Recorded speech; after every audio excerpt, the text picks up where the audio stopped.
People shall want to know my school. What school are you in? What province are you in? But anything that involves me swiping my card to help you, please, I'm new here. I just arrived.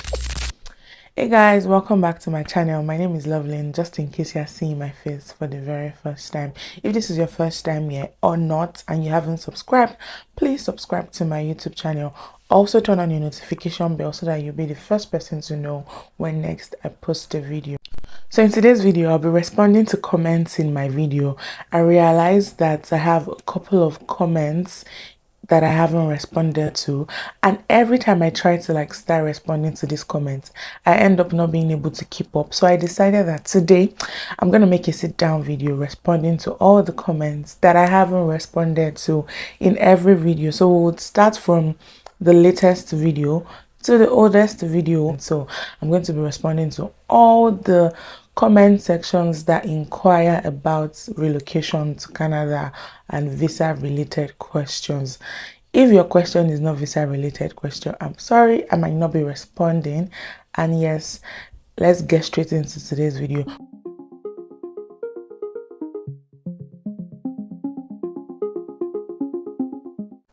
So just in case you see me looking sideways, I have my laptop on my right side. That's why I'm looking this way. So the first comment I'm going to be reading from my latest video says, what's the difference between admission letter and offer letter? Admission letter, offer letter, they are the same thing. It's letter of acceptance that is different from admission or offer letter. Letter of acceptance is what you get after you've made the deposits that your school requires. Admission letter or offer letter is what you get when they offer you admission. I don't know if that makes sense. So this next comment says, thanks for this video. My question is, when doing upfront medical, after you've already submitted your application, but before receiving medical instruction from IRCC, how do we do for IRCC to know that we've already done the medical test? So basically, this person is saying that how do they upload their medicals after they've submitted their application, even without IRCC requesting their medicals yet? So after doing your medical, the organization that you do your medicals with, whether QLife or IOM, would be the one to send your results to IRCC. So you necessarily do not have to upload your e-medical form or anything, because whether you upload it or not, they would still notify IRCC. Every medicals that I did after I had submitted my application, I never raised a web form for my medical slip, because I know that IOM or QLife would still have to send my medical reports to IRCC. So it's not necessarily, you necessarily do not have to upload your e-medical slip or anything. So the next comment here says, nice video you have here. Please, can I do upfront medical before my visa application? Yes, you can do upfront medical before your visa application. And by the time you're putting in your visa application, you just have to include your e-medical slip together with other documents that you'll be uploading. And whether you upload the e-medical slip or not, IOM or QLife would still send your medical reports to IRCC. Next comment says, please, I did an upfront medical for my Canada student visa on 24th July 2023 and submitted my study application on this 26th July 2023. Today is 20th September 2023 and my medical hasn't been updated. What can I do, or is it normal? First off, I want you to know that it is normal, because I have two scenarios to share with you to let you know that it's normal. So when I did my last application, my medical was not uploaded until few days before I got my PPR. PPR is passport request. And I recently put in another application, not study visa, another kind of visa application. And the medical was done around June, and the application was submitted in July, first week of July. And the application recently got to PPR, but before the PPR was granted, another request was made. And I can put it to you that the medical was not updated until September 15th. So it's actually very normal, and you don't have to panic for anything. So this next comment says, I did my upfront medical after submitting my visa application. IRCC have requested for medical. It's been almost 1 month and I have not heard from them. What should I do? So usually, I want to believe that you're saying that IRCC requested your medical already and you submitted, but you've not heard back from them. So normally, it will take a while. If they ask you for medicals, if they request your medical, that necessarily doesn't mean that, oh, they are going to respond the following day or the following week. Sometimes it takes a month, it takes weeks before they finally like get back to you. Doesn't mean anything. But the brighter note is there's this general thing that they say that if IRCC requests your medical, there is 99% chances that you're going to get your visa approved. So just be patient and wait for your visa approval. I don't know how true that is, but I know that 99% of people that IRCC requests for their medical, they always get their visa approved eventually. So this next comment is saying that they didn't do medicals before submitting the application, and it's been 24 days since they submitted their application, and IRCC hasn't requested for their medical yet. My darling, please go on with your life and do every other thing that you want to do with your life, because there's actually a stipulated weeks that they say that if after this particular weeks you've not heard from IRCC, then you can maybe reach out to them and say.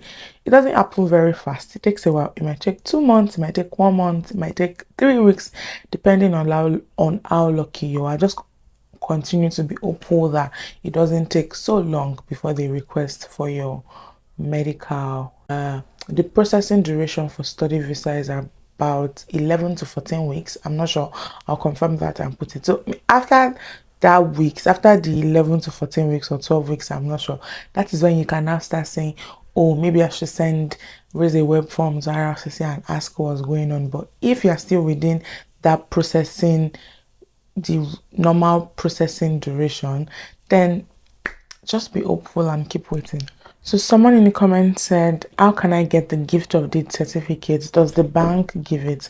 The bank doesn't give gift of deed certificates. You have to go to the court to get your gift of deed certificate. I'm going to confirm which court exactly you have to go to get your gift of deed certificate.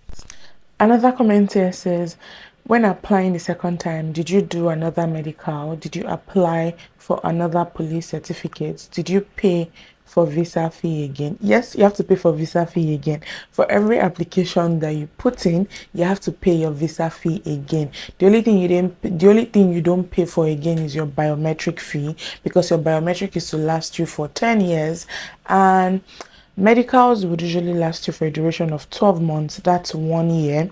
So as long as your medical is still within 12 months, you don't have to do another medical. Police certificate is supposed to last for about 3 months, I think.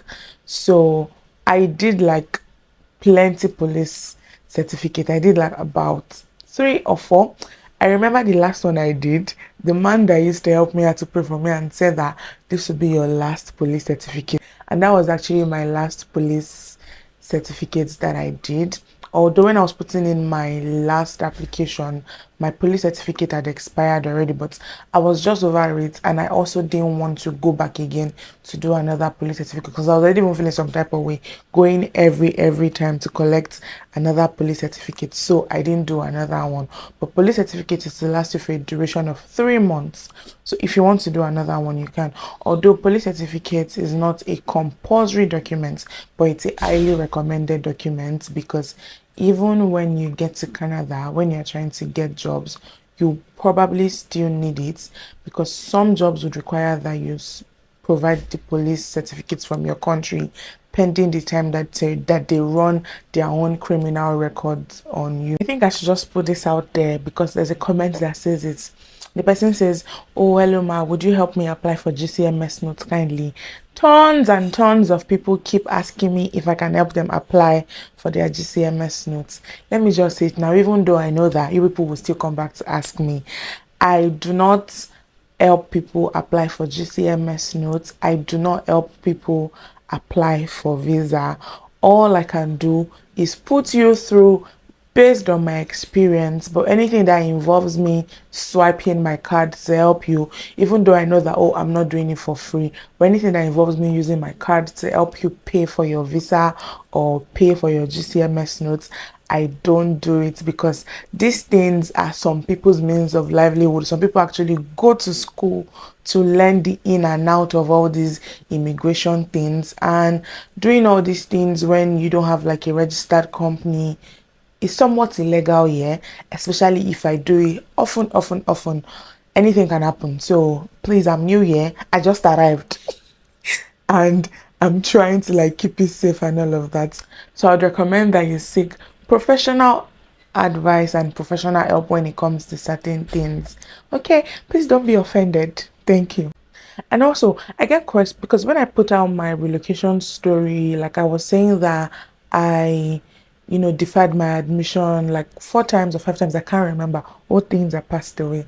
I can't remember. But people always ask that, oh, did I change my school? Why didn't I apply for GCMS notes? Yes, I applied for GCMS notes after my third refusal, and I did not change my school. It was still the same school, and it's still the same school that I'm currently in. So I didn't change my school. I applied for GCMS notes.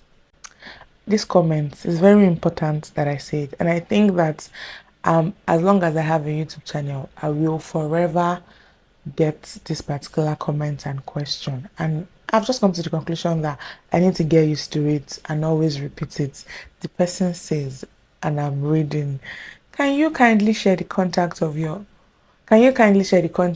agent that you used, please? Agent, I'm going to take the agent that this person means as my immigration, the regulated consultant that I use, the licensed immigration consultant that I use. I'm going to take it that that's what the person means. I've said it before, I'll say it again, and I'll continue to say it. I'm not going to share the contact of the licensed immigration consultant that I use due to personal reasons. As for the agents that I use, I've mentioned their names before. Their name is Jonathan King Limited in Ibadan. Use them at your own detriment. If you want to, fine, you can use them. A comment here says, what evaluator did I use? I'm not sure what evaluator you're asking me, because I don't want to go back to start watching the video to know whether I mentioned an evaluator or not. But I don't know if I mentioned that I used like an evaluator when I included my parents' landed property. It was just one evaluator that the then admission agents that I used to get my admission recommended, and I don't think that I still have the person's contact. The person is based in Ibadan. So this person is asking me if when I applied for reconsideration, if I paid any money as a visa fee, and also did I receive an email in my Google account as my status have been updated. All this while, when I applied for reconsideration, I was using a licensed immigration consultant. So, and it wasn't my email account that she used for all my application and all of that. So I wasn't getting any notification. She did everything. She applied for the reconsideration. I'm guessing that it came with a fee, because they just charge you all together plus their own service charge and everything. Like, I can't remember the breakdown. Again, this person is asking that did I change my study programs or school for all my visa application. It was from my first visa application till this moment. It's still the same school, still the same program, nothing changed, even though I wish I changed, but nothing changed. Again, I'll say it again. Somebody is asking what's the name of my school and the course I am studying. The name of my school is Thompson Rivers University, and it's in Kamloops, British Columbia, Canada, and I'm currently studying post-bac in international business. Another person is asking if I paid for the reconsideration. I don't know if I paid. I'm sorry. I used a licensed consultant, so it just like the charges were just together. So I don't know if she paid for the reconsideration or not. And the person also asked if it was the reconsideration that got me my visa. No, it wasn't the reconsideration that got me my visa. It was the fourth visa application. I don't even know if it was the fourth or fifth. It was the fourth visa application that got me my visa approval.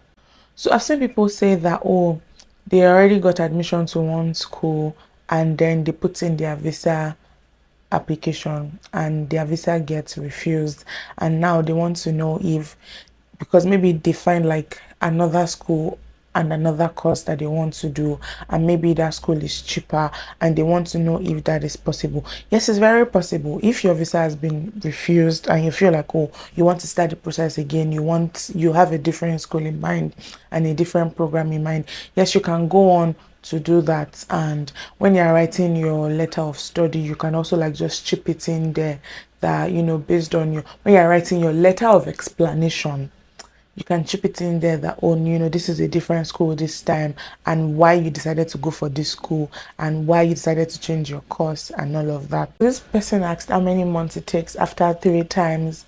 Oh, I think the person is asking me based on my experience of how many months it took me after 3 times trial, and after also the first time I denied, how soon did I reapply, and how many months after did it take them to respond to me. If you watched my video very well, I think I gave a breakdown of how everything went down. I think my first application, I put it in April. It was refused in June or July. I think June, I cannot remember. And then I put in another application in like July ending, and was refused again in October, I think. And then I put in another application in, I think, January or February. So the only application that I didn't take a long break before reapplying was the third application. After my third refusal, I applied for my fourth application in less than 2 weeks. I think it was even like a week. So, but usually I always take like a month to like 2 or 3 months break before reapplying. But for the fourth one, I didn't take any break at all, because that was what the license then advised, that I apply again immediately. So I did like in a week.